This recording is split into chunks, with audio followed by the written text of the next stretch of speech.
बंधुओं, आज हम लोग 14 वाक्य 4 सूत्र पार्ट 3 की बातें करेंगे। इसमें हमने पदों का क्रम एक प्रकार को लिया है और इससे संबंधित यहाँ 4 सूत्र आपके सामने दिए गए हैं। पहला है कि प्रश्नवाचक सर्वनाम कौन और क्या का प्रयोग उसी जगह पर करना चाहिए जिसके बारे में प्रश्न किया जा रहा है। यहां दो बातों की चर्चा मैं करना चाहूंगा कि 11 सर्वनामों में से कौन और क्या ये दो प्रश्नवाचक सर्वनाम हैं। कौन का प्रयोग सजीवों के लिए और क्या का प्रयोग निर्जीवों के लिए होता है। दूसरी बात यह कि कई परीक्षाओं में ऐसा देखा जाता है कि प्रश्न आता है, एरर वाला प्रश्न, वाक्य में जो एरर रहता है या ठीक करने के लिए कि शिक्षक प्रश्न पूछते हैं या विद्यार्थी प्रश्न पूछते हैं। तो ध्यान रखें, यहां बहुत ही कॉमन चीज है, प्रश्न किया जाता है, प्रश्न पूछा नहीं जाता है। तो वहां पर होगा शिक्षक प्रश्न करते हैं या विद्यार्थी प्रश्न करते हैं, पूछते हैं नहीं। अब यहां देख रहे हैं कि वह व्यक्ति कौन है। अब यहां उस व्यक्ति के बारे में पूछा जा रहा है, प्रश्न किया जा रहा है, तो इसका शुद्ध रूप होगा वह कौन व्यक्ति है।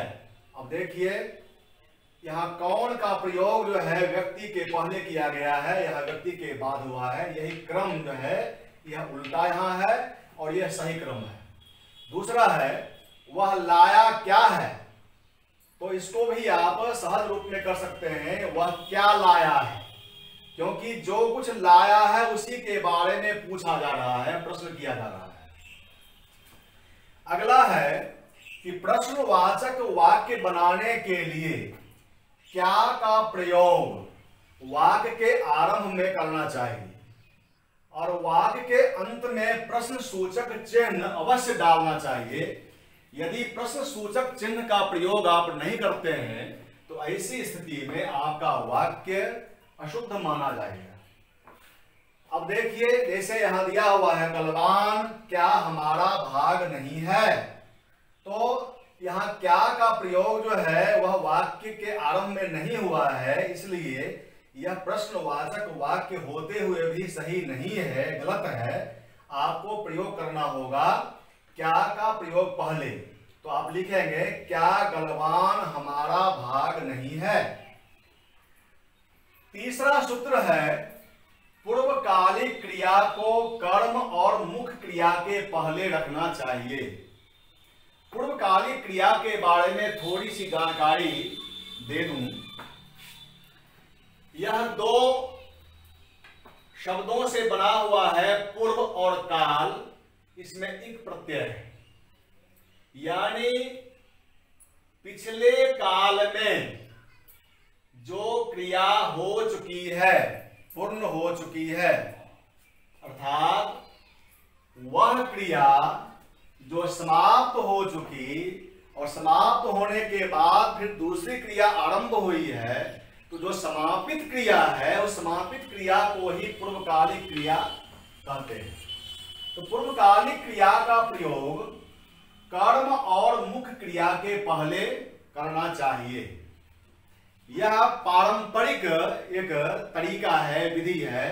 आगे चर्चा मैं करूंगा कि जोर डालने की स्थिति में पूर्वकालिक क्रिया को कर्ता के पहले भी रखा जाता है।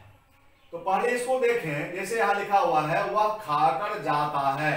अब देखिए, जाना क्रिया बाद में होती है और खाना क्रिया पहले। यह समापित क्रिया है, पूर्वकालिक क्रिया है, तो मुख्य क्रिया के पहले इसका प्रयोग किया गया है।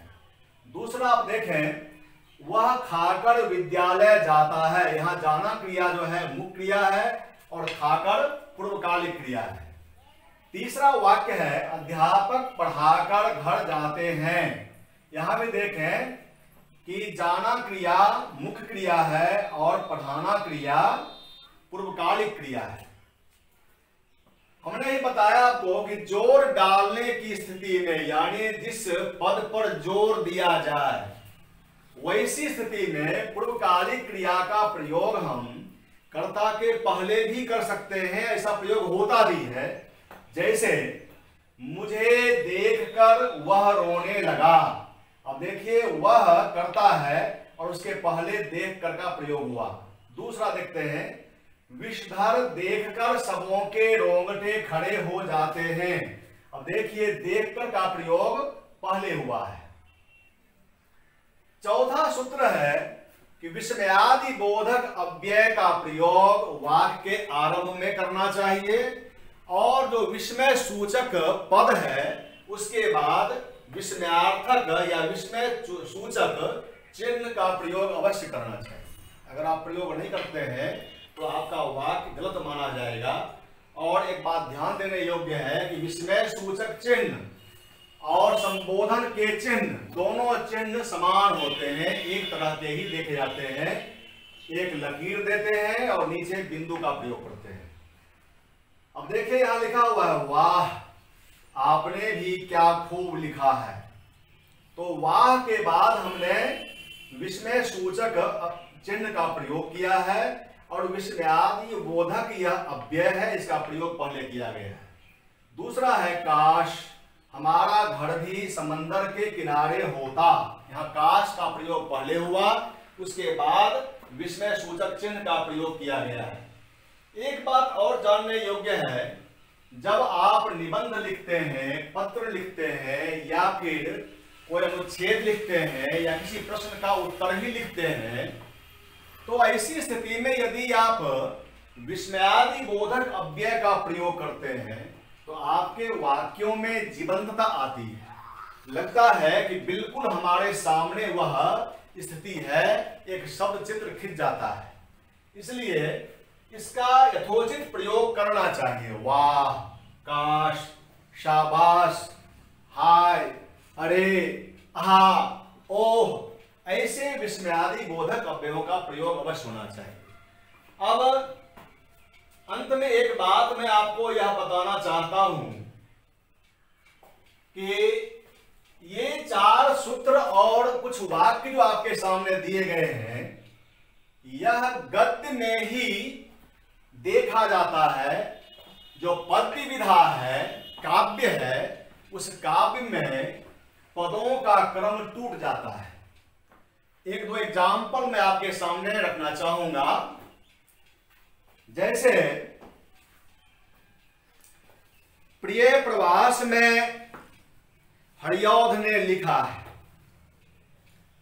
मैं उस पंक्ति को लिख नहीं रहा हूं, आप सुनेंगे तो स्पष्ट होगा कि वहां कर्ता, कर्म, पूर्वकालिक क्रिया या क्रिया आदि का जो है कोई क्रम नहीं रह पाया है।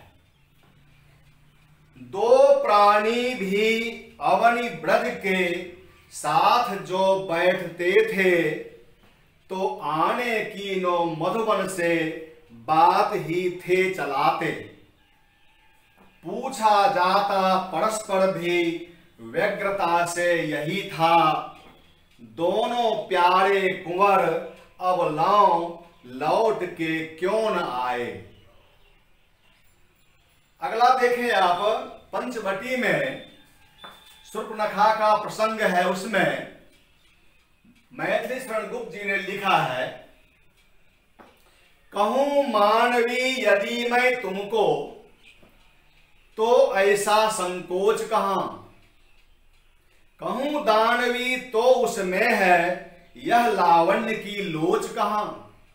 वन देवी समझूं तो वह तो होती है भोली भाली। तो आपने देखा कि पदों में वाक्य का जो स्ट्रक्चर है, संरचना होती है, या जिस सूत्र की बात हम कर रहे हैं, तो पदों में वह क्रम नहीं रह पाता है, क्योंकि पद बहुत ही संक्षिप्त हुआ करते हैं और गद्य विधा काफी बड़ी होती है। वास्तव में गद्य से ही लेखकों का सही परिचय भी प्राप्त होता है। उसका विचार, उसका आदर्श, उसका सिद्धांत, उसकी सोच का पता चलता है गद्य विधा में ही। और बाणभट्ट ने भी कहा था, लिखा था कि गद्यम कविनाम निक्संग वदन्ति। गद्य कवियों की कसौटी होती है। गद्य रचना को देख करके हम किसी गद्यकार के जीवन वृत्त, उसके विचार, उसके आदर्श का पता कर सकते हैं कि नारियों के प्रति, समाज के प्रति, शिक्षा के प्रति, राजनीति के प्रति या अन्य चीजों के प्रति उनके विचार क्या है। तो आज के लिए इतना ही। बहुत बहुत धन्यवाद।